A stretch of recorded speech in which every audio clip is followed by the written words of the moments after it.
अस्सलाम वालेकुम everyone and welcome back to another video. आज की वीडियो काफ़ी ज़्यादा इन्फॉर्मेटिव वीडियो है क्योंकि आज की वीडियो में मैं आपको बताऊंगा एक न्यू वीज़ा स्कीम के बारे में जो कि रिसेंटली यूके ने ओपन किया है। इसमें ये है कि आपको ना तो इंग्लिश लैंग्वेज कोर्स की ज़रूरत है और ना ही किसी किस्म की क्वालिफिकेशन की ज़रूरत है इस वीज़ा को लेने के लिए। ये वीज़ा कौन सा है और आप कैसे अप्लाई कर सकते हैं और कितनी अमाउंट ज़रूरी है आपको इस वीज़ा के अप्लाई करने के लिए, सारी डिटेल्स वन बाय वन इस वीडियो में मैं आपको एक्सप्लेन करूंगा और इसमें कोई एज लिमिट नहीं है। तो इस वीजा की कैटेगरी के लिए मैंने सारे पॉइंट्स स्क्रीन पर लिखे हुए हैं, आपको वन बाय वन एक्सप्लेन करूंगा। इस वीजा कैटेगरी का नाम है चैरिटी वर्कर वीजा या चैरिटी वर्क वीजा।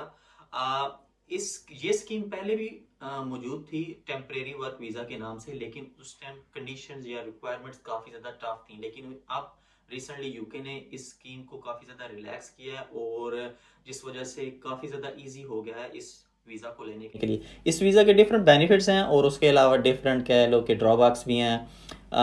ये किस लिए वीज़ा अच्छा नहीं है और किस लिए वीज़ा अच्छा है, तो वन बाय वन आपको एक्सप्लेन करता जाऊंगा। सबसे पहले इस चैरिटी वर्क वीज़ा है क्या, इसके बारे में बात करते हैं। चैरिटी वर्क वीज़ा बेसिकली ये है कि आप किसी भी ऑर्गेनाइजेशन के लिए या किसी भी कंपनी के लिए या किसी भी मॉस्क या किसी भी चर्च के लिए आप एज अ वॉलंटियर काम करते हो।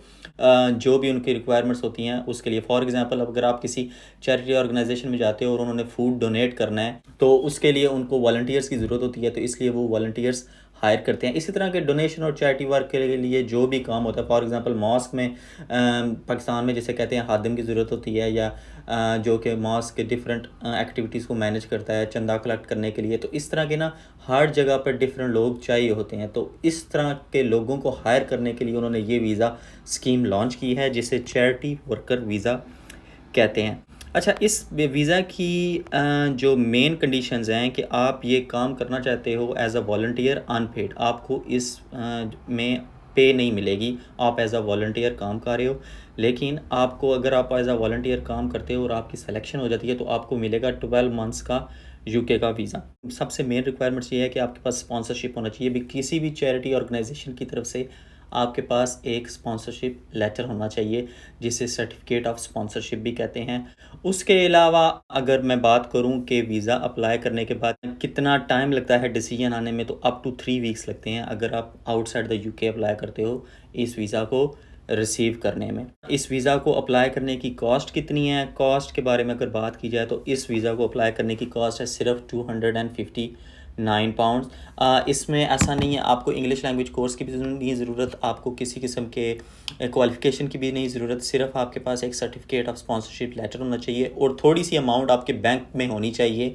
अगर आपको स्पॉन्सरशिप कंपनी वो मेंटेनेंस फंड्स प्रोवाइड नहीं कर रही है। वो अमाउंट कितनी है उसके बारे में मैं आपको थोड़ी सी देर में बताता हूँ। आप इस वीज़ा पर आके कुछ कोर्सेज जो है स्टडी कर सकते हो 20 आवर्स पर वीक सेम सेक्टर में किसी और ऑर्गेनाइजेशन के पास भी काम कर सकते हो। उसके बाद शॉर्टेज ऑक्यूपेशन लिस्ट एक होती है यूके की, एवरी ईयर वो अपडेट होती है। उस ऑक्यूपेशन में अप टू 20 आवर्स पर वीक काम कर सकते हो, लेकिन आपने फुल टाइम काम अपनी ऑर्गेनाइजेशन के लिए करना होता है जो आपको स्पॉन्सर कर रही है। उसके अलावा बैंक स्टेटमेंट में आपके पास पाकिस्तान में या अपने होम कंट्री में कितने फंड्स होने चाहिए, वो हैं अप टू £1270। उसको आप रुपीस में कन्वर्ट कर लें तो उतनी अमाउंट की बैंक स्टेटमेंट चाहिए होगी for a period of 28 days. इसमें भी एग्जाम्पशन है। अगर आपको चैरिटी ऑर्गेनाइजेशन कहती है कि मेंटेनेंस फंड्स हम आपको प्रोवाइड करेंगे तो आपको बैंक स्टेटमेंट भी दिखाने की ज़रूरत नहीं होती, सिर्फ आपने £259 पे करने होंगे। और एक अगर आप पाकिस्तान, इंडिया, बांग्लादेश, नेपाल से करें तो एक टीबी टेस्ट आपने करवाना होगा साथ में, और आप ये वीज़ा अप्लाई करने के लिए एलिजिबल हैं। सर्टिफिकेट ऑफ स्पॉन्सरशिप इसमें सबसे डिफ़िकल्ट लगेगा बहुत से लोगों को, लेकिन ये इतना डिफ़िकल्ट नहीं है। मैं जो लाइसेंस होल्डर्स चैरिटी ऑर्गेनाइजेशन हैं उनकी लिस्ट चेक कर रहा था तो वो 986 ऐसी चैरिटी ऑर्गेनाइजेशंस हैं आज की डेट में जो कि ये वीज़ा ऑफ़र कर रही हैं। आप में बहुत से लोग अगर अप्लाई करना चाहते हैं तो मैं लिंक डिस्क्रिप्शन में दे दूंगा इन चैरिटी ऑर्गेनाइजेशंस का, आप उस लिंक पर क्लिक करके वो लिस्ट डाउनलोड कर सकते हैं। उसके अलावा आप मुझे इंस्टाग्राम पर भी कांटेक्ट कर सकते हो और मैं वहाँ पर आपको ये लिस्ट सेंड कर सकता हूँ और आप इनमें एज अ वॉलंटियर अप्लाई कर सकते हो। अगर बात की जाए ड्यूरेशन की, आप कितनी ड्यूरेशन के लिए इस वीज़ा पर यूके में रह सकते हैं, तो ये वीज़ा आपको मिलता है for a period of 12 months या जितना आपका टाइम ड्यूरेशन लिखा हुआ है सर्टिफिकेट ऑफ स्पॉन्सरशिप पे, अगर सर्टिफिकेट ऑफ स्पॉन्सरशिप पर 6 मंथ्स ड्यूरेशन लिखा हुआ है तो आपको 6 मंथ्स का वीज़ा मिलेगा। लेस से अगर 18 मंथ्स लिखा हुआ है सर्टिफिकेट ऑफ स्पॉन्सरशिप पर तो फिर भी आपको 12 मंथ्स का वीज़ा मिलेगा, लेकिन आप बाद में उस वीज़ा को एक्सटेंड करवा सकते हो। एक्सटेंड आप जितनी दफ़ा मर्ज़ी चाहो करवा सकते हो, पर आपको सेम ऑर्गेनाइजेशन को कहना होगा कि आपको दोबारा सर्टिफिकेट ऑफ स्पॉन्सरशिप इशू करें। इसमें एक जो ड्रॉबैक है इस वीज़े का ये है कि आपको जो वर्क होगा उसके लिए आप वो पेड वर्क नहीं होगा, आपको वेजेस नहीं मिलेंगी। आपने क्योंकि आप एज अ वॉलंटियर काम कर रहे हो और चैरिटी ऑर्गेनाइजेशन के लिए काम कर रहे हो तो वो आपको पैसे नहीं देंगे, आप इसी तरह काम करोगे। लेकिन इसमें फ़ायदा ये है कि आप अपने बच्चों को और अपनी वाइफ या अपने स्पाउस को साथ लेकर आ सकते हो इस वीज़ा पर। उन्हें फुल टाइम काम करने की इजाज़त होगी और वो आपके जो चिल्ड्रन जो हैं वो स्कूल या कॉलेज में स्टडी कर सकते हैं।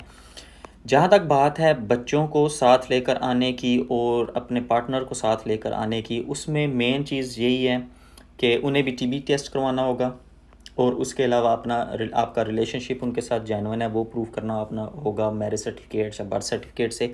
उसके अलावा 1270 पाउंड्स मैंने कहा था मेन एप्लीकेंट को चाहिए होते हैं ये वीज़ा अप्लाई करने के लिए। उसके अलावा अगर आप पार्टनर को भी साथ ले के आ रहे हो तो 285 पाउंड्स एक्स्ट्रा आपने 1270 पाउंड्स के साथ बैंक स्टेटमेंट में रखने होंगे।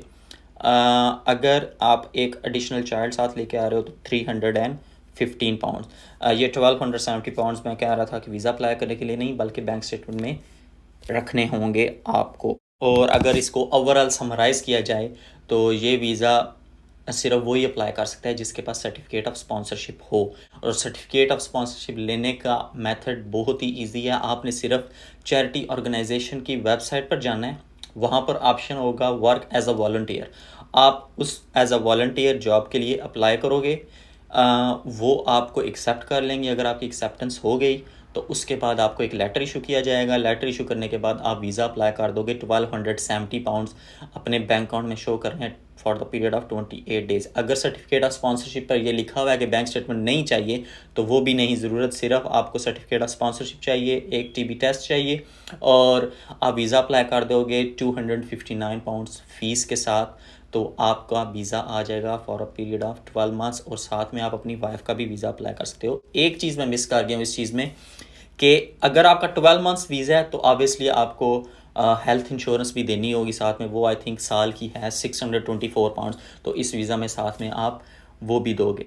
अच्छा, अब कुछ लोगों के माइंड में ये आएगा कि अगर ये 12 मंथ्स का वीज़ा है और टेम्परेरी वर्क वीज़ा है तो हम सेटल इसमें किस तरह हो सकते हैं। इसमें आप सेट नहीं हो सकते, लेकिन ये है कि आपके पास अपॉर्चुनिटीज़ काफ़ी ज़्यादा होती हैं। आप इस वीज़ा को स्टडी वीज़ा में कन्वर्ट कर सकते हो, आप इस वीज़ा को स्किल्ड वर्क वीज़ा में कन्वर्ट कर सकते हो। अगर आपको कहीं और जॉब मिल जाती है तो उस तरह आप परमानेंट सेटलमेंट के रूट पर आ जाते हो।